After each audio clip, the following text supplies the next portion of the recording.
Shlom Lech Mariam, O Kadesh tu Mariam, Wam Barako Firu, de Barser, O Kadesh tu Mariam, O Kadesh tu Mariam, Shlom Lech Mariam, Maria Teibutu, Muran, Amen, Shlom Lech Mariam, Kadesh tu Mariam, Wam Barako Firu, de Barser, O Kadesh tu Mariam, Shlom Lech Mariam, Maria Teibutu, Moran Hamer.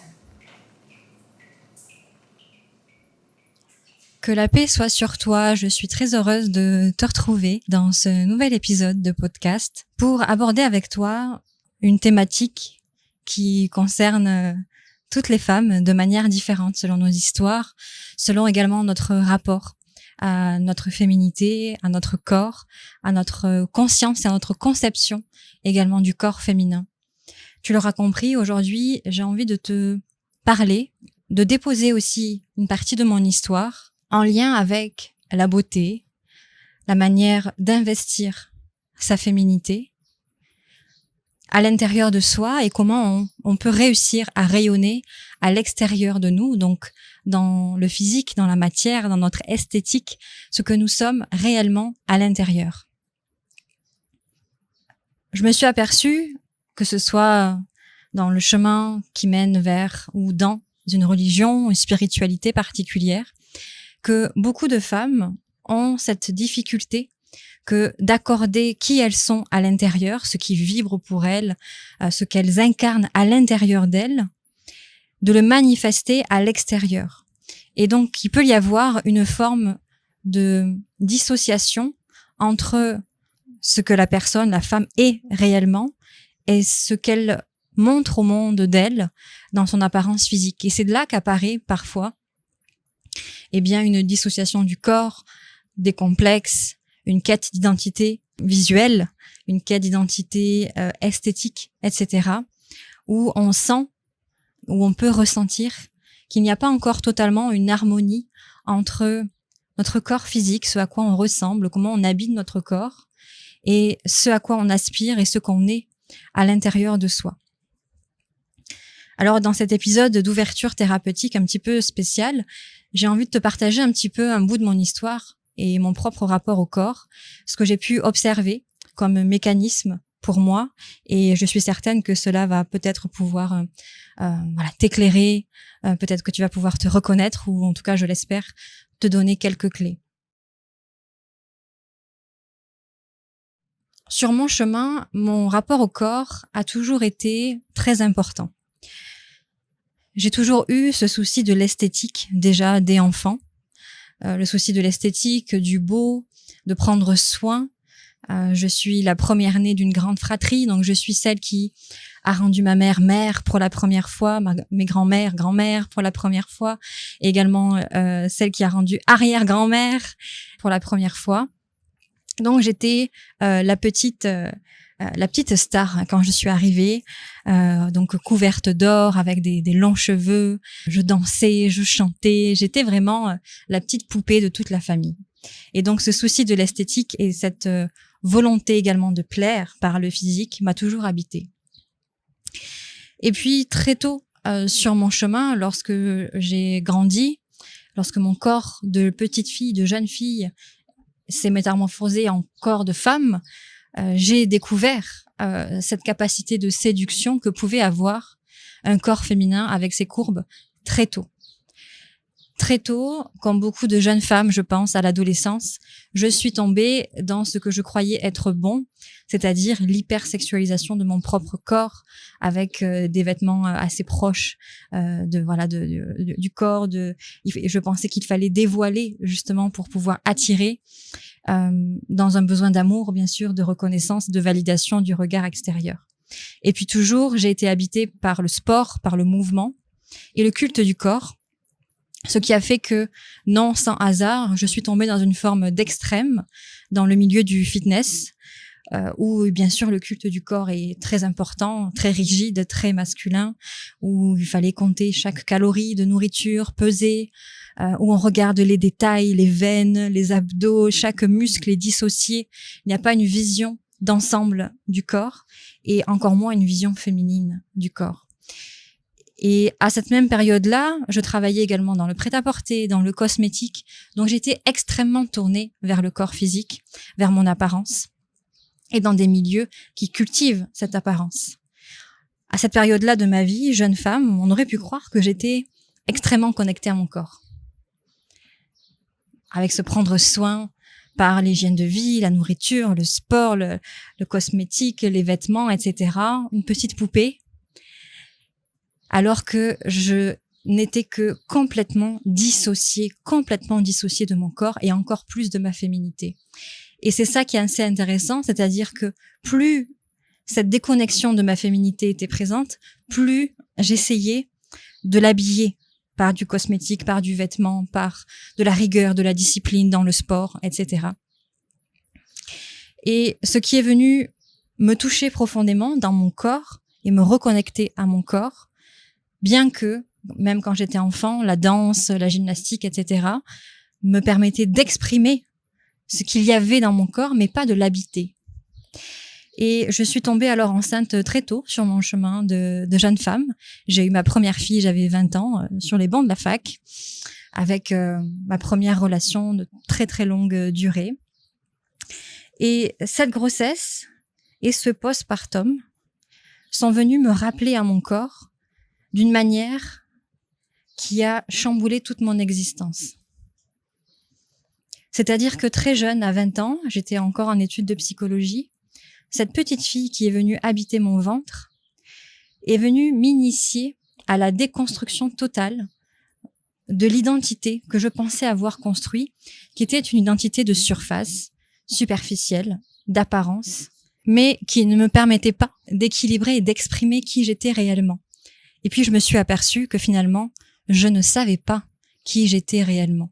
Et c'est pour cela que je portais une attention toute particulière, extrême, à l'apparence extérieure, parce qu'à l'intérieur, j'avais très peur. J'avais très peur de qui j'étais, de ce qu'il y avait à l'intérieur de moi. Et la naissance de ma première fille, de ma fille, est venue réveiller mon corps à des mémoires traumatiques que j'avais enfouies, ce qu'on appelle l'amnésie traumatique, le traumatisme que j'avais vécu plus tôt, dans l'enfance, jeune adolescence, que ma mémoire avait effacé, mais que mon corps, lui, avait gardé, bien sûr. Et c'est ce postpartum-là, ce premier postpartum, lorsque ma fille naît, que la mémoire de mon corps s'est réveillée. C'est là que mon chemin thérapeutique a commencé. J'ai commencé à chercher des réponses, des possibilités. À ce moment-là, une maladie, un souci de santé spécifique également est apparu. Donc j'ai cherché des réponses, j'ai questionné. Et puis je suis allée questionner des médecines alternatives, tout doucement. J'ai commencé à rencontrer des thérapeutes, des magnétiseurs, l'énergétique, etc., puisque je ne trouvais pas de réponse dans la médecine classique. Et à me faire accompagner, et c'est là qu'a débuté mon long chemin thérapeutique, où j'ai pu mettre des mots et transformer justement cette mémoire du corps en force, en enseignement, et petit à petit réhabiter mon corps. J'ai alors compris que, parce que j'avais vécu ces traumatismes dans mon enfance, par exemple, eh bien, il y s'était passé ce qui se passe à chaque fois, une dissociation entre l'esprit et le corps. Et la naissance de ma fille m'a brusquement, de manière extrêmement violente, ramenée à mon corps pour revivre, ressentir, réincorporer ces douleurs et ces traumatismes dans mon corps pour ne plus les fuir, pour ne plus chercher à les masquer, à les maquiller à l'extérieur. Et c'est là qu'a commencé mon chemin avec cette réappropriation de mon corps, de ma féminité. Et c'est là que ma vie a complètement chamboulé, ou j'ai chamboulé ma propre vie. C'est un processus qui a duré 5 ans. C'est comme ça que je le sens. Mon premier postpartum, je dirais qu'il a duré à peu près 5 ans. Les 5 premières années de ma fille, où j'ai déconstruit tout ce que je croyais être moi pour pouvoir découvrir tout ce qui m'habitait à l'intérieur, qui n'avait rien à voir avec la vie que je menais en apparence. J'ai tout métamorphosé, le travail, le couple, la foi, la conception de la vie, la conception de mon corps, de mon féminin, de la maternité. tout. Ma fille est vraiment venue révéler en tant que fille, justement, et guérir ma petite fille intérieure pour me ramener, pour me proposer de passer de la mémoire traumatique de la petite fille à doucement l'accompagnement de la transformation de mon corps vers un corps de femme.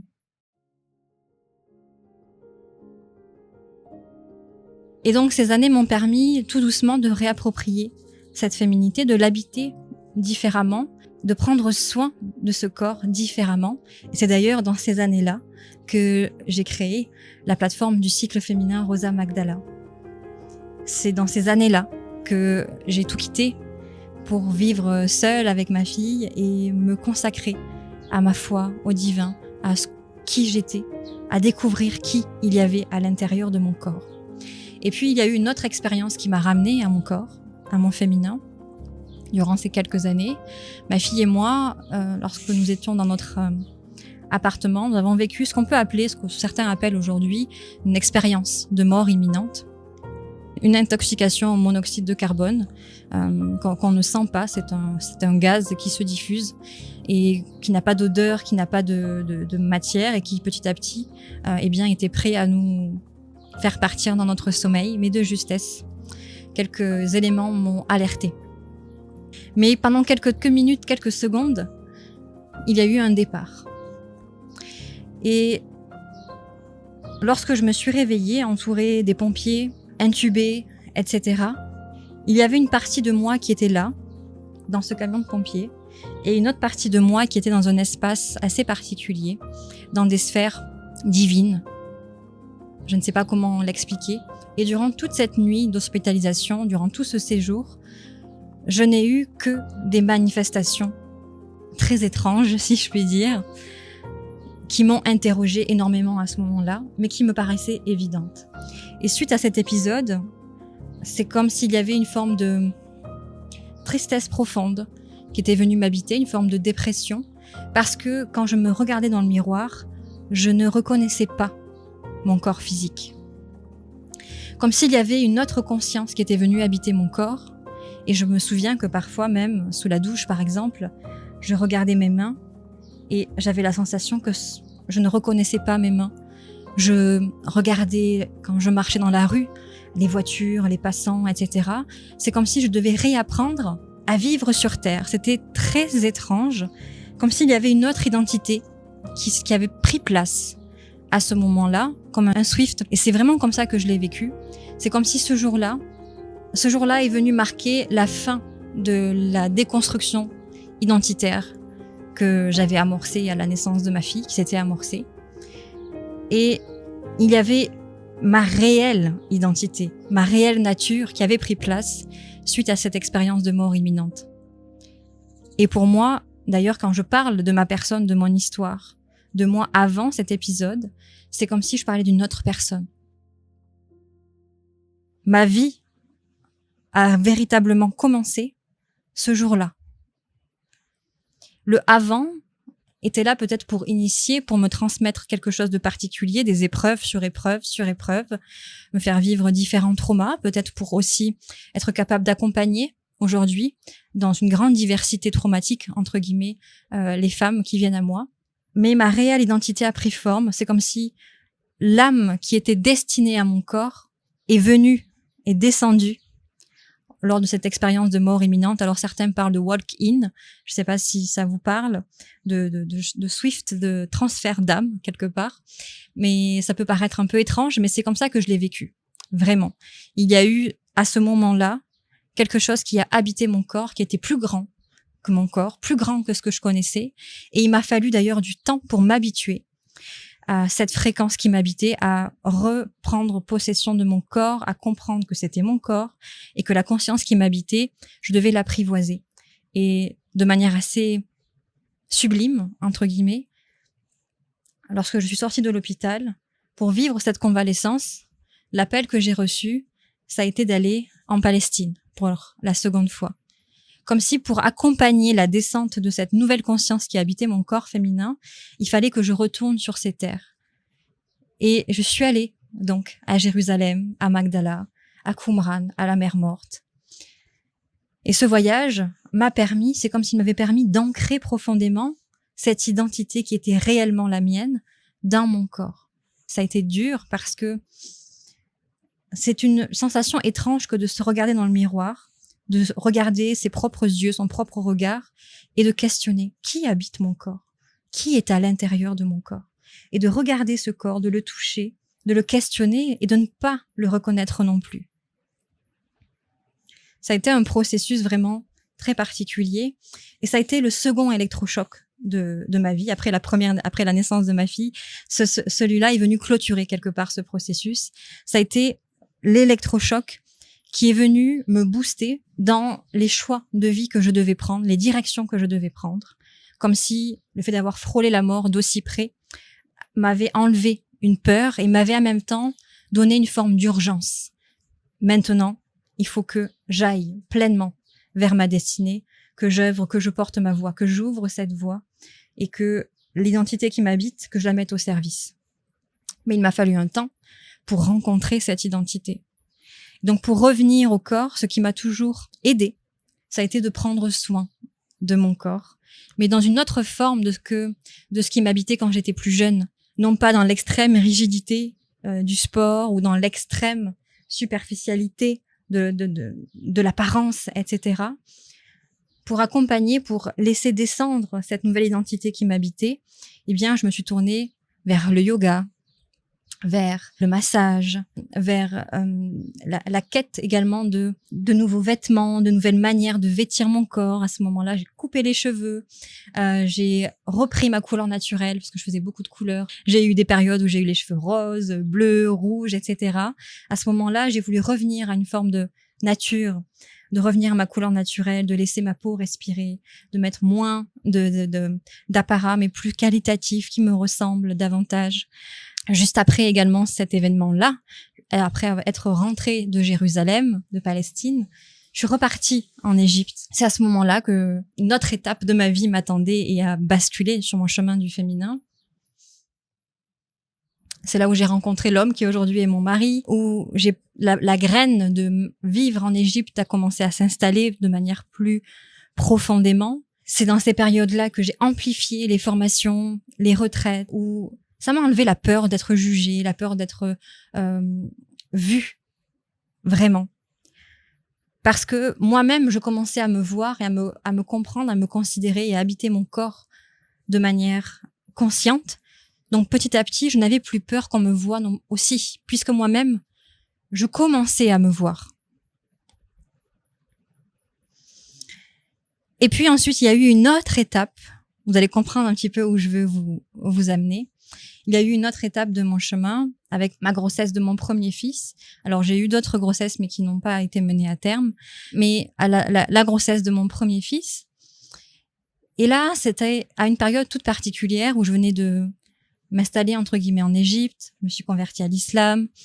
J'avais fait le choix de porter le voile. Je vivais dans une nouvelle communauté, nouvelle langue, nouvelle culture.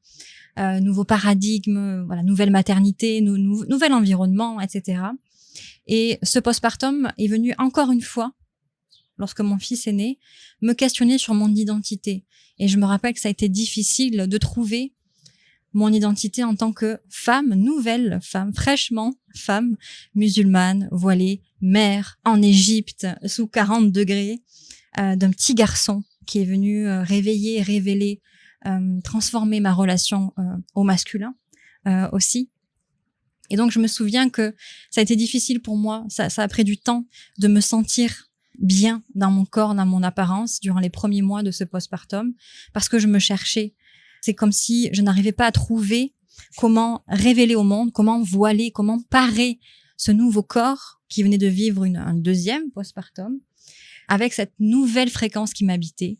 De l'islam, du voile, de la vie au bord du Nil, etc. J'ai mis du temps à trouver comment habiter, comment parer, comment voiler ce corps qui contenait cette nouvelle fréquence à l'intérieur de moi.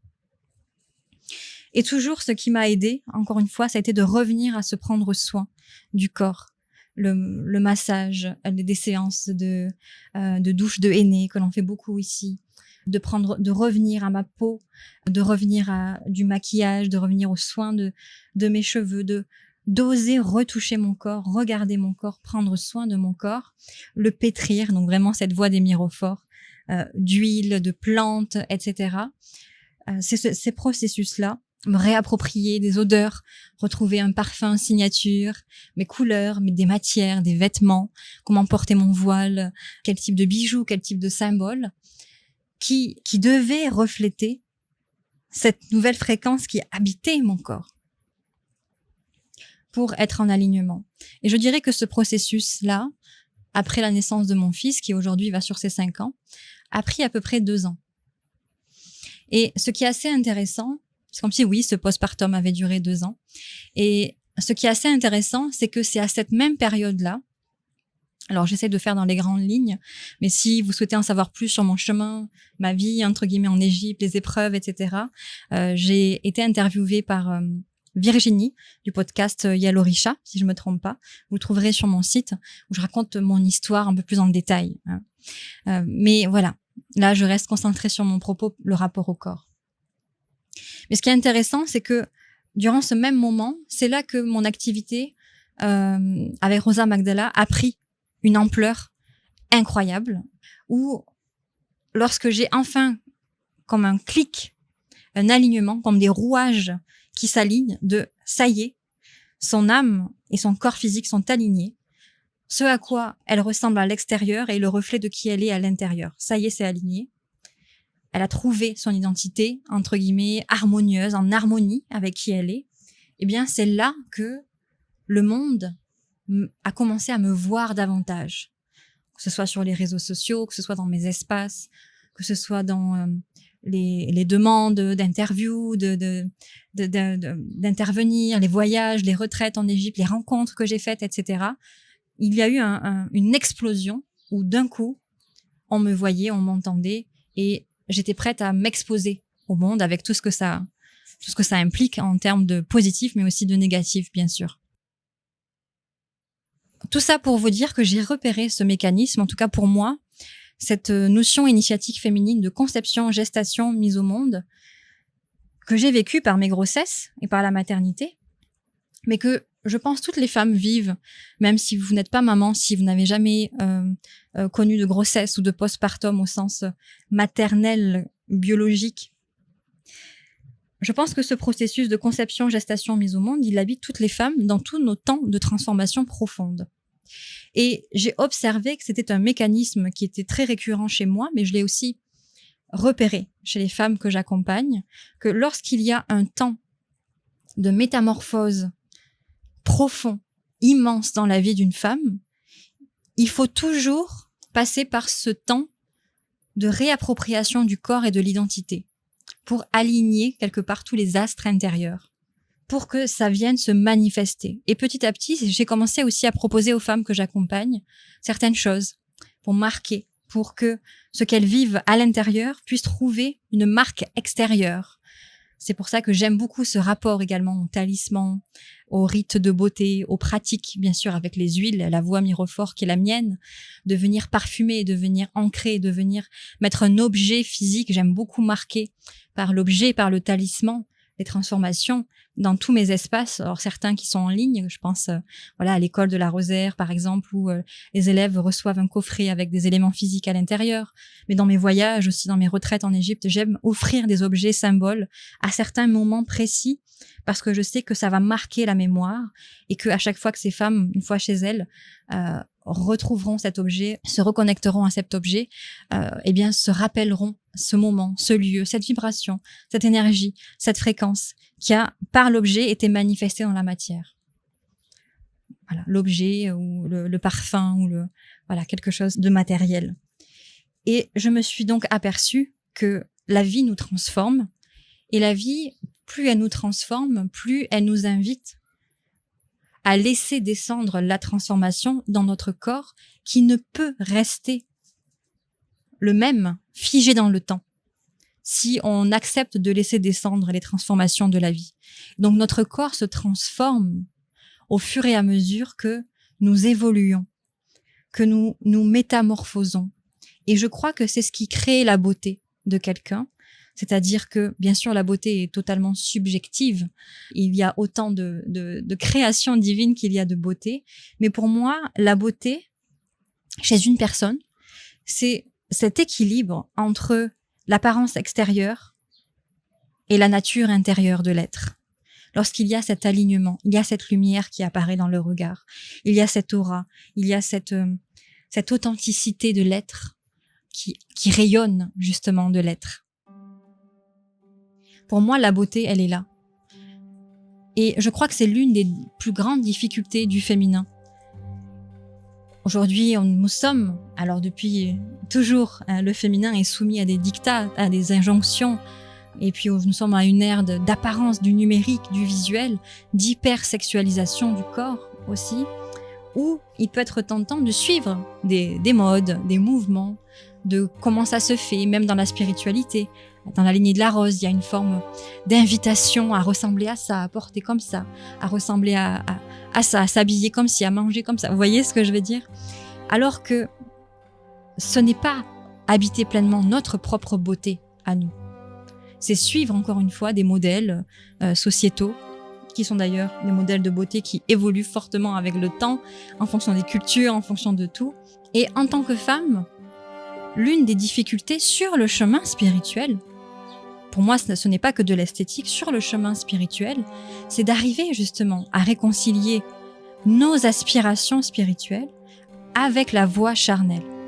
Et c'est, je crois, ce qui fait que de plus en plus de femmes, que la conscience collective féminine se réveille et guérit, se transforme grâce à la conscience de Marie-Madeleine, qui est une femme qui est venue réconcilier justement cette possibilité d'habiter pleinement notre spiritualité et de l'incarner pleinement dans notre corporalité. On a une Marie-Madeleine qui vient pleurer et répandre son parfum avec ses cheveux. Donc il y a le corps qui se met en mouvement, le corps qui vient traduire de ce qu'elle vit à l'intérieur, de qui elle est à l'intérieur. Et ses cheveux racontent une histoire. Le nard raconte une histoire. Ce mouvement du corps raconte une histoire.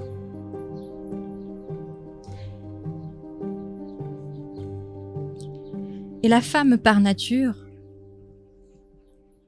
est habitée par cette quête du beau, de l'harmonie, des belles odeurs, de l'esthétisme. Al-Ghazali, un savant soufi, disait que la femme est la plus belle manifestation divine sur terre.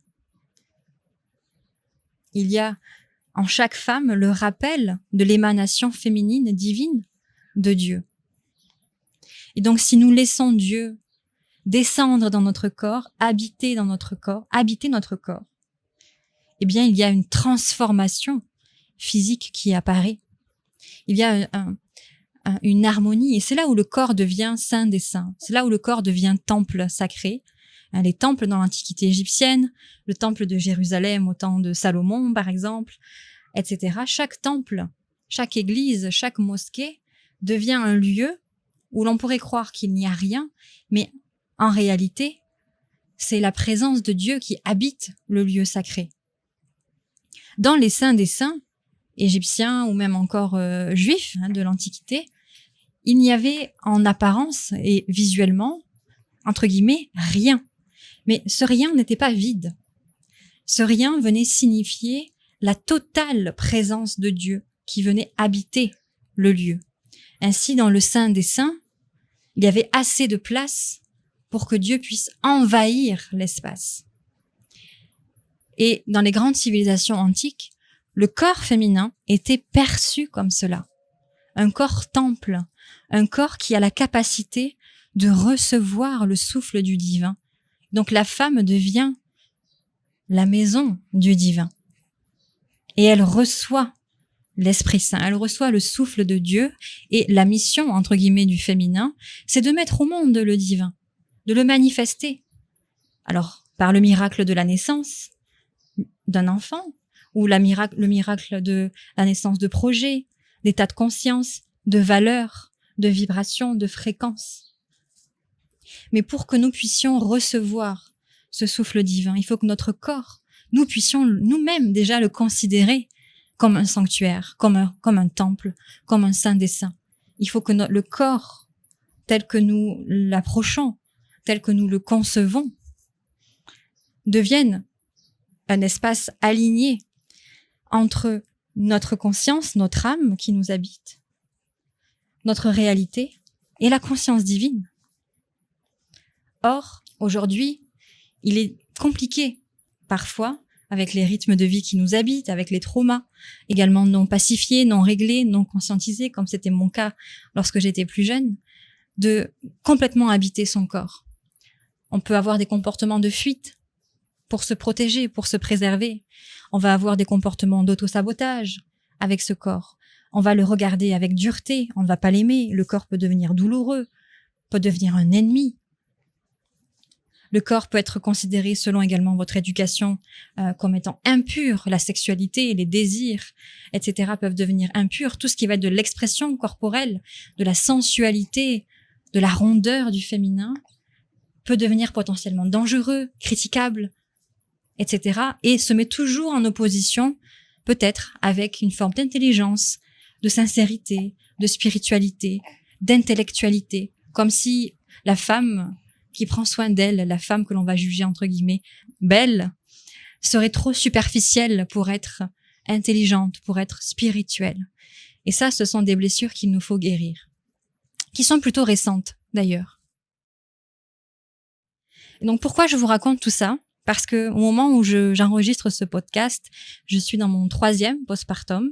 Et d'ailleurs, les circonstances d'enregistrement de ce podcast sont différentes des autres. Je ne suis pas assise avec ma bougie parfumée à voyager avec vous. Non, je marche dans ma maison avec mon bébé dans le porte-bébé. Et je crois que mes paroles le bercent. Et donc ce 3e postpartum, que j'ai préparé, que j'ai commencé à pressentir déjà dans son initiation lorsque j'étais enceinte, m'a permis justement de mettre en lumière ces processus entre l'identité, les enseignements reçus et le besoin de temps de retour au corps pour ancrer, pour réaligner, comme si le corps avait besoin de temps pour monter en fréquence, pour rejoindre la fréquence de la conscience qui habite la femme.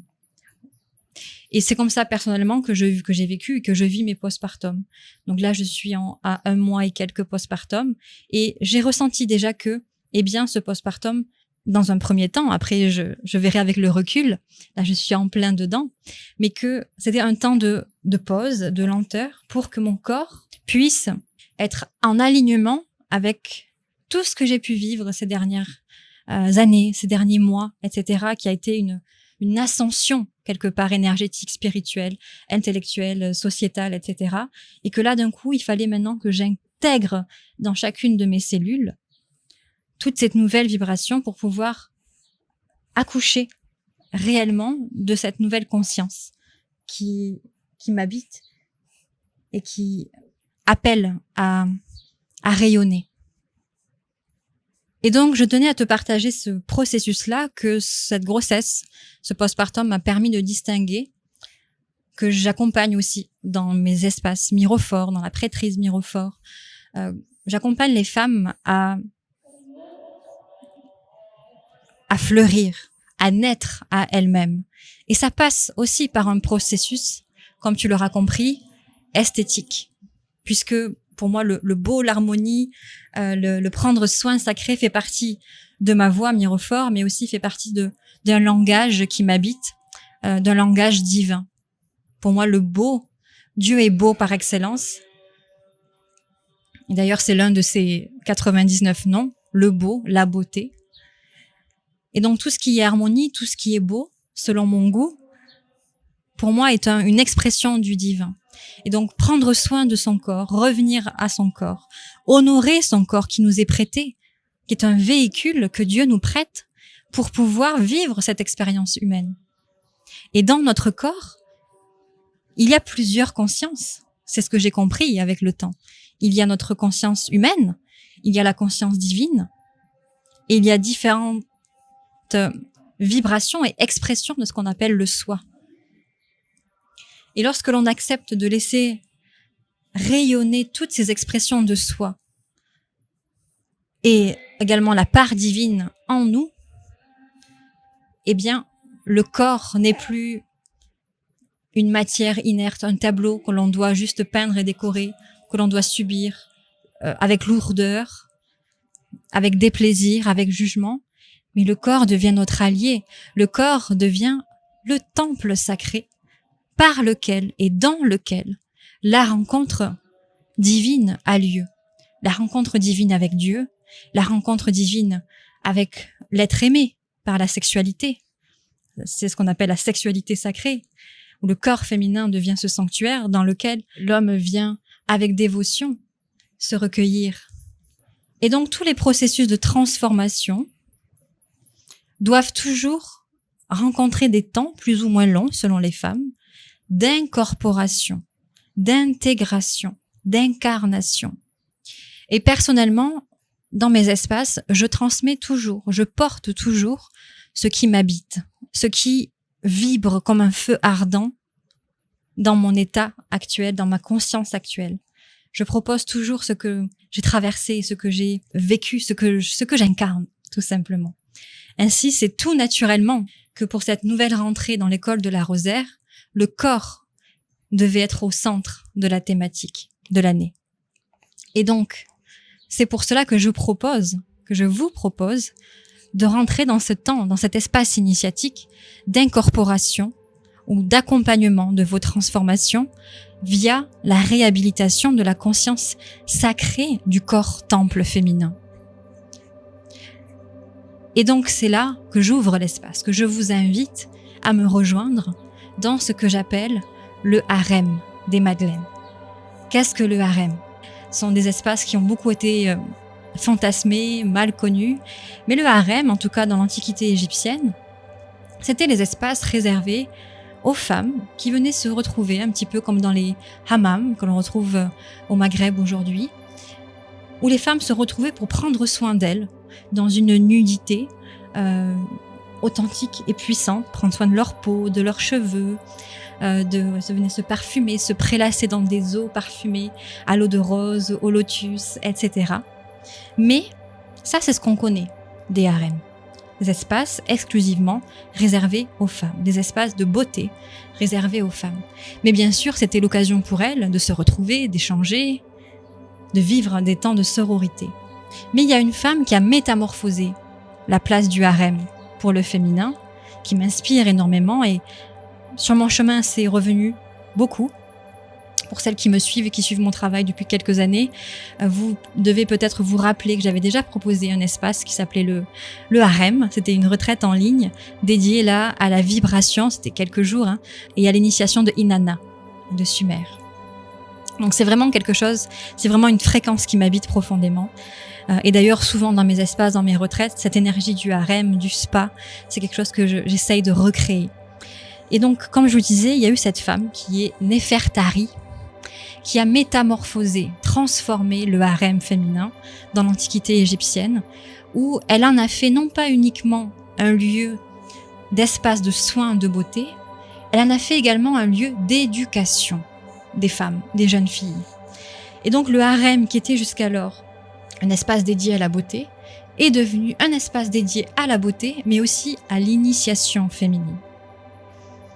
Et donc les jeunes filles, les jeunes femmes, venaient prendre soin de leur beauté, mais aussi venaient recevoir des enseignements sacrés. Ainsi, dans l'intimité du harem, le mystère était préservé, à l'abri des regards du masculin, à l'abri du regard extérieur. Le féminin avait, dans cet endroit clos et fermé, la possibilité de vivre une initiation, des initiations en lien avec la corporalité féminine. Donc, on prenait soin des cheveux, on prenait soin des corps, de la peau, des parfums, tout en étant initié au mystère féminin. Et ça, c'est ce qui est venu apporter Néfertari. Et c'est ce qui m'a toujours inspirée, et c'est ce que j'ai toujours voulu manifester et créer. Et c'est ce que je vous propose de venir vivre durant cette nouvelle rentrée, cette nouvelle année, dans l'école de la Rosaire.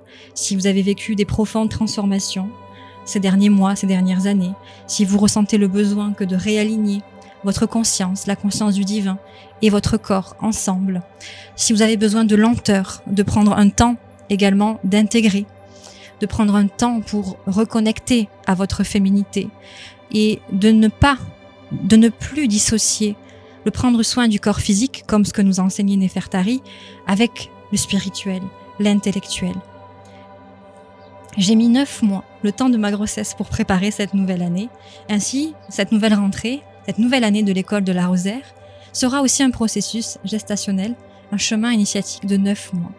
9 mois durant lesquels je vais vous proposer de voyager à l'intérieur de votre corps, chaque mois une partie du corps, avec sa mystique ancestrale. On va voyager dans différentes civilisations, bien sûr égyptiennes, sumériennes, esséniennes, à la rencontre de cette conception du corps temple féminin, pour que vous puissiez réintégrer et percevoir peut-être différemment certaines parties de votre corps. Et au fur et à mesure que nous allons voyager chaque mois, vous allez voyager chaque mois dans votre corps, eh bien, je vais vous proposer de voyager aussi chaque mois dans un corps temple, ici en Égypte. Un voyage intérieur depuis chez vous, en vous, mais aussi un voyage intérieur depuis chez vous, dans un temple égyptien tout particulier, relié à Isis, l'expression du féminin divin égyptienne. Pas le temple d'Isis qui est le plus connu, pas celui qui est à côté de chez moi à Philae, un autre temple d'Isis qui a une structure et une architecture très particulières. Si vous ne le savez pas, les architectes de l'Égypte antique construisaient les temples selon une architecture précise, corporelle. Ainsi, chaque temple égyptien détient un organe, enfin en tout cas, représente un organe ou une partie du corps. Et c'est l'ensemble des temples qui forment ce qu'on appelle le corps de l'Égypte. Et bien sûr, durant cette prochaine rentrée, je vais vous inviter à rencontrer l'utérus de l'Égypte, un temple dédié à Isis qui est construit selon une architecture utérine. Ainsi, de mois en mois, on va voyager, vous l'aurez compris, via une partie de notre corps, une chapelle de ce temple-corps d'Isis, et puis également, on va repratiquer ensemble des rituels ancestraux de beauté, tout en recevant des enseignements profonds, spirituels, pour nourrir la connaissance dans ce désir profond d'accompagner le corps à cette fréquence qui vous habite, cette conscience qui vous habite, à vous réconcilier, je le souhaite, avec votre corps féminin, ouvrir un nouveau regard sur ce corps, mais surtout associer cette spiritualité avec la corporalité. Et c'est une année que je conçois dans la lenteur, où chaque femme prendra son temps. Cela fait plusieurs années maintenant que l'école de la Rosière a ouvert ses portes, et c'est un rythme très dense, autant pour les élèves que pour moi. Et j'ai senti là qu'il fallait un temps d'ajustement, comme dans mes propres processus personnels, que après le temps de déconstruction, de construction, il fallait prendre un temps on ralentit. On a reçu beaucoup d'informations, on a vécu beaucoup de choses. Maintenant, il faut prendre minimum 9 mois, c'est ce que je vous propose, pour venir faire descendre cette nouvelle conscience dans le corps. Accompagner le corps à refléter les transformations intérieures qui ont été vécues pour vous, chez vous, en tant que femme. Donc ce n'est pas qu'un temps d'intégration et d'incorporation, c'est un temps d'initiation, de rappel, qui va réveiller vos mémoires dans les harems égyptiens, sumériens, dans les cercles des madeleines, dans les sororités esséniennes, etc. En tout cas, cette fréquence, cette identité qui est la mienne. D'où cette thématique du harem des madeleines, le harem des madeleines qui relie justement cette conception de la haute spiritualité avec le haut prendre soin, l'esthétique, le beau, et la haute sensualité. Et donc c'est ce chemin que je vous propose de faire avec moi, parce que c'est aussi ce qui m'habite, comme je vous l'expliquais, à un mois postpartum, et puis dans les mois à venir, c'est comme ça que, après avoir accouché personnellement, ou même après les temps de grande transformation, là je vous parle de la maternité, mais même dans les temps de deuil que j'ai pu rencontrer, les grands changements de vie, les temps de réajustement énergétique, de guérison, de douleur, de maladie, etc. C'est toujours ces processus de retour au corps qui m'habitent. J'ai besoin de venir toucher, regarder mon corps, réhabiter ma chevelure, ma peau, mes vêtements, etc. Et c'est ce qui accompagne pour moi la transformation intellectuelle, spirituelle, énergétique, émotionnelle que je vis dans mes grandes étapes de vie. dans ces temps où on a besoin de respirer, sans renoncer à continuer à se nourrir, à se former et à monter en vibration. Mais plus on veut monter en vibration d'un point de vue spirituel et énergétique, plus il nous faut accompagner le corps. Et c'est ce qui permet la matérialisation dans la matière, de pouvoir faire quelque chose de ce que l'on a appris. Il faut que ça passe par le corps, il faut que ça traverse le corps pour prendre une forme physique. Donc c'est vraiment ce que j'ai senti, que le collectif là avait besoin de vivre, le collectif des femmes de l'école de la Rosière qui sont actuellement dans l'école, ou même si tu écoutes ce podcast, peut-être que tu envisages de rejoindre l'école pour la première fois, et tu es bien sûr la bienvenue. Tu as peut-être toi aussi l'élan, cet appel que de venir accompagner cette identité féminine à fleurir. L'accompagner pas uniquement via le savoir, pas uniquement via l'énergétique, mais par l'ensemble de qui tu es, en passant par la matière, donc par le corps. Et donc c'est un véritable voyage sensuel que je vous propose de vivre durant 9 mois, que vous soyez bien sûr en conception, en gestation, en postpartum, d'un point de vue maternel ou même d'un point de vue spirituel, symbolique. D'avoir cet ancrage dans le corps pour pouvoir laisser Dieu habiter votre corps. Bien sûr, si tu veux en savoir plus sur cette thématique de l'école, sur l'école de la Rosière, tu peux te rendre sur mon site. Il y a différents supports, vidéos, écrits, mes posts Instagram, etc.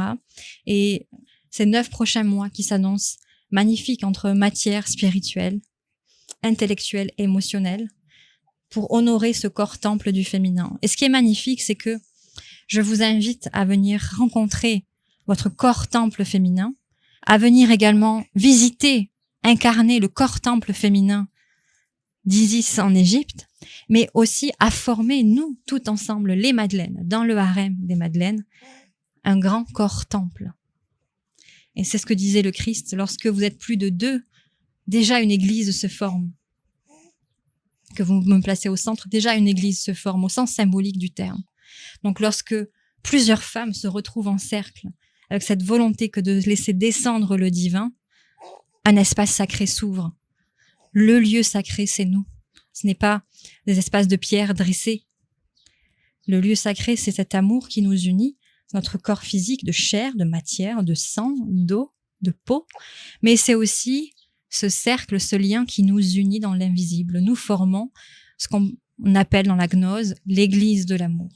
Et dans cette église de l'amour, j'y insère, j'y revendique le harem des Madeleines, où la beauté et la sensorialité féminine a toute sa place, où elle n'est plus considérée comme dangereuse, impure, dissociée du spirituel. C'est là aussi où la femme prêtresse prend forme, où il n'est plus question que de renoncer au corps, mais de l'habiter pleinement, et par le corps, de laisser Dieu s'exprimer. Voilà pour les quelques mots, sans trop vous en dire, puisque bien sûr je respecte, et ça me tient à cœur, le chemin initiatique et l'initiation dans cette école de la Rosière, où vous aurez le plaisir de découvrir chaque mois la portée vibratoire, ce que j'appelle aussi, chaque mois vous allez découvrir et ouvrir et entrer dans un diwan, c'est-à-dire un salon sacré, un espace feutré, fermé, et dans chacun de ces diwans, des enseignements, des pratiques et une initiation vous y attendra dans notre espace de communauté des Madeleines, de ce harem des Madeleines, avec bien sûr toujours en début d'année un coffret qui vous est envoyé chez vous, toujours dans cet espace de matériel, de matérialiser symboliquement et de laisser s'incarner la fréquence qui est la nôtre d'un point de vue individuel, mais aussi, je crois, d'un point de vue collectif. Je pense que c'est comme ça que l'on met au monde, que l'on mettra au monde la conscience du Christ et de la Madeleine, en prenant soin de nos corps et en les invitant à prendre forme, à prendre présence dans nos corps, puisque notre destinée en tant que femme, c'est de donner une forme visible à l'invisible. Ainsi, que la paix soit sur vous, chère Madeleine. Je vous attends dans mon harem des Madeleines. Et si vous avez l'appel que de pousser la porte, alors ces 9 prochains mois s'annoncent magnifiques.